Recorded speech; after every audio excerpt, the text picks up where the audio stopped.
রাজধানী খবর পড়ছি নমামি বসুরুদ্র। প্রথমে বিশেষ বিশেষ খবর। প্রধানমন্ত্রী আজ অসমের তেজপুরে 18,000 কোটি টাকার বিভিন্ন উন্নয়নমূলক প্রকল্পের উদ্বোধন ও শিলান্যাস করবেন। পশ্চিমবঙ্গের শিলিগুড়িতেও একাধিক রেল প্রকল্পের উদ্বোধন করবেন তিনি। সরকার পিএম জনমন প্রকল্পের অধীনে গত 3 মাসে 7,000 কোটি টাকারও বেশি মূল্যের প্রকল্প অনুমোদন করেছে।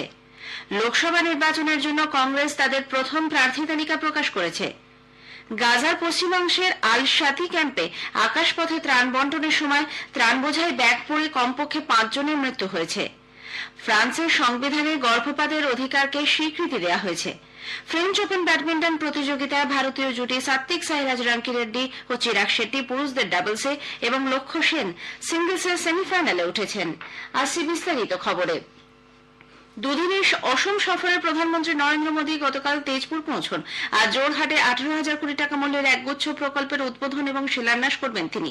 গতকাল তেজপুর বিমানবন্দরে রাজ্যপাল গুলাবচাঁদ কাটারিয়া এবং মুখ্যমন্ত্রী হেমন্ত বিশ্ব শর্মা প্রধানমন্ত্রীকে স্বাগত জানান।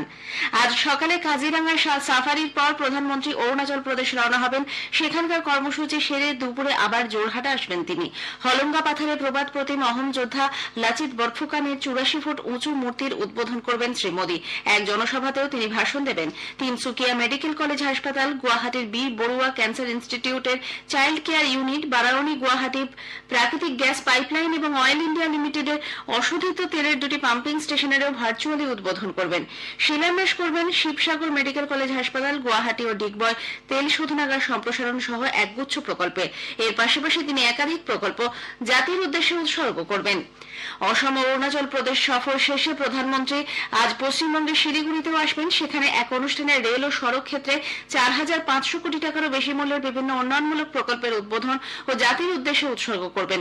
কাওয়াখালীতে শ্রী মোদী বিকশিত ভারত বিকশিত পশ্চিমবঙ্গ শীর্ষক এক অনুষ্ঠানে অংশ নেবেন। বিকেলে তাঁর একটি জনসভাও করার কথা। এরপর তিনি উত্তরপ্রদেশের উদ্দেশ্যে রওনা হয়ে যাবেন। সরকার প্রধানমন্ত্রী জনজাতি আদিবাসী ন্যায় মহা অভিযান পিএম জনমন প্রকল্পের অধীনে গত 3 মাসে 7,000 কোটি টাকারও বেশি মূল্যের প্রকল্প অনুমোদন করেছে। আদিবাসী উন্নয়ন মন্ত্রক জানিয়েছে 24,000 কোটি টাকার বাজেট বরাদ্দ নিয়ে পিএম জনমন প্রকল্পে 9টি মন্ত্রকের মাধ্যমে 11টি গুরুত্বপূর্ণ উদ্যোগ নেওয়া হয়েছে।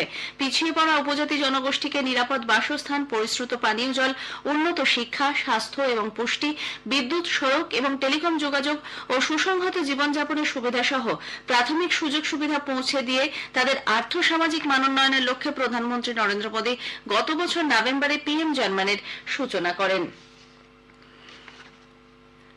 প্রধানমন্ত্রী বলেছেন, কোন বিষয়বস্তুর জন্য সৃজনশীল রচনা বা কন্টেন্ট লেখার ক্ষেত্রে ডিজিটাল ইন্ডিয়া মিশন নতুন দিগন্ত খুলে দিয়েছে। গত 10 বছরে দেশ ডিজিটাল রচনা তথ্যের ক্ষেত্রে এক বিপ্লব প্রত্যক্ষ করেছে। শ্রী মোদী গতকাল নতুন দিল্লির ভারত মণ্ডপমে বিভিন্ন ক্ষেত্রে সৃজনশীল কাজের জন্য প্রথম জাতীয় স্রষ্টা পুরস্কার প্রদান করেন।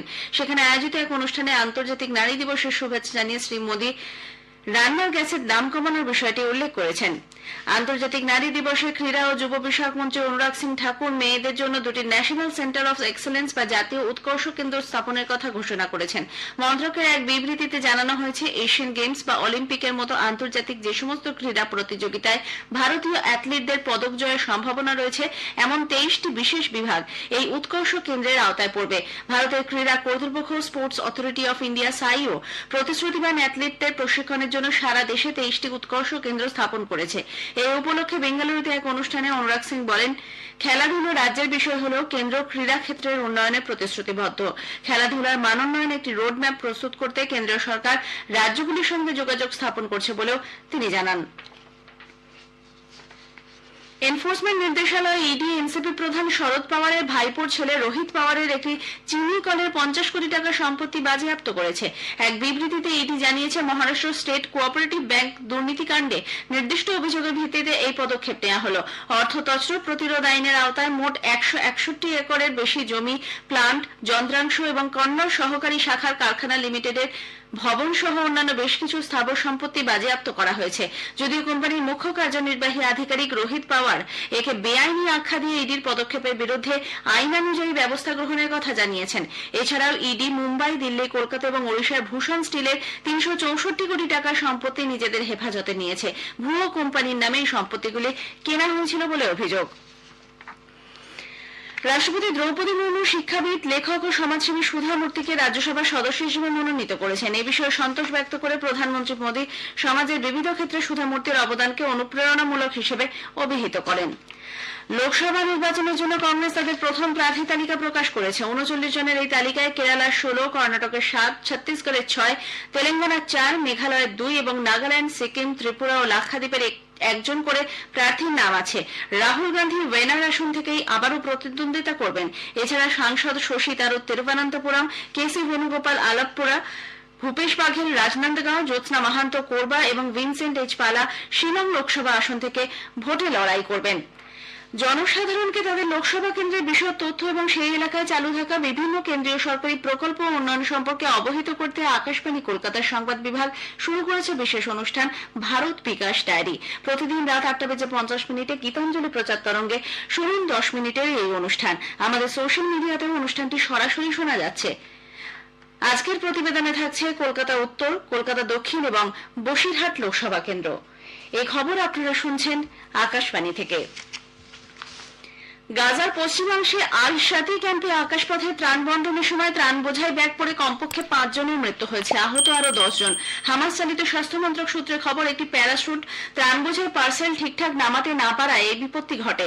উল্লেখ্য, গাজায় দুর্ভিক্ষের পরিস্থিতি ক্রমশ বাড়তে থাকায় মার্কিন যুক্তরাষ্ট্র, জর্ডান, মিশর, ফ্রান্স, নেদারল্যান্ডস এবং বেলজিয়াম আকাশপথে ত্রাণ সাহায্য পৌঁছে দিচ্ছে। রাষ্ট্রসংঘ জানিয়েছে, গাজার 20 লক্ষের বেশি জনসংখ্যার অধিকাংশই দুর্ভিক্ষের মধ্যে রয়েছেন। শিশুরা খাদ্যের অভাবে মারা যাচ্ছে। যদিও আকাশপথে বিলি করা ত্রাণ সাহায্য এই পরিস্থিতিতে যথেষ্ট নয় বলে বিভিন্ন আন্তর্জাতিক ত্রাণ বন্টনকারী সংস্থা সমালোচনা করেছে। এদিকে ইউরোপীয় কমিশনের প্রধান উর্সুলা ভন দের লেয়েন জানিয়েছেন, গাজায় ত্রাণ পৌঁছে দেওয়ার গতি ত্বরান্বিত করতে জলপথের করিডোরটি এই সপ্তাহান্তেই চালু হয়ে যাবে। এই করিডোরের মাধ্যমে সাইপ্রাস ও গাজার মধ্যে সংযোগ স্থাপিত হবে। গাজার অস্থায়ীভাবে বন্দর তৈরি করা হবে বলে মার্কিন রাষ্ট্রপতি জো বাইডেন ঘোষণা করার পরই ইইউ একথা জানালো।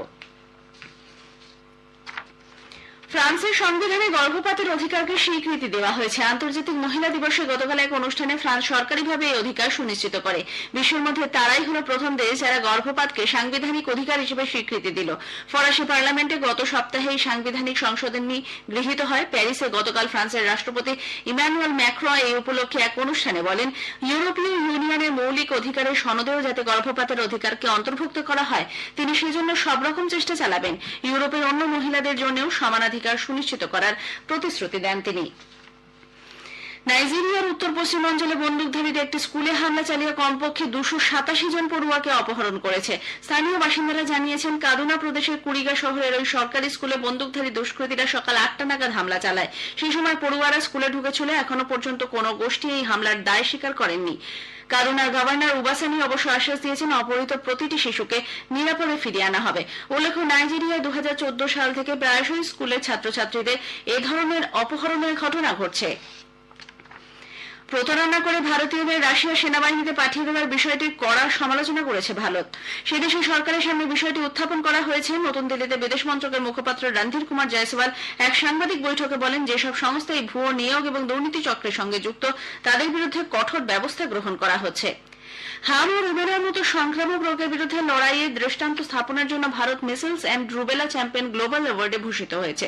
ওয়াশিংটনে গত 6 মার্চ আমেরিকান রেড ক্রসের সদর দপ্তরে আয়োজিত এক অনুষ্ঠানে কেন্দ্রীয় স্বাস্থ্য পরিবার কল্যাণ মন্ত্রকের পক্ষ থেকে শ্রীপ্রিয়া রঙ্গনাথন এই পুরস্কার গ্রহণ করেন। ফ্রেঞ্চ ওপেন ব্যাডমিন্টন প্রতিযোগিতায় ভারতের সাত্বিক সাইরাজ রাঙ্কিরেড্ডি ও চিরাগ শেট্টি জুটি পুরুষদের ডাবলসের সেমিফাইনালে উঠেছেন। অন্যদিকে লক্ষ্য সেন পুরুষদের সিঙ্গলসের সেমিফাইনালে পৌঁছেছেন।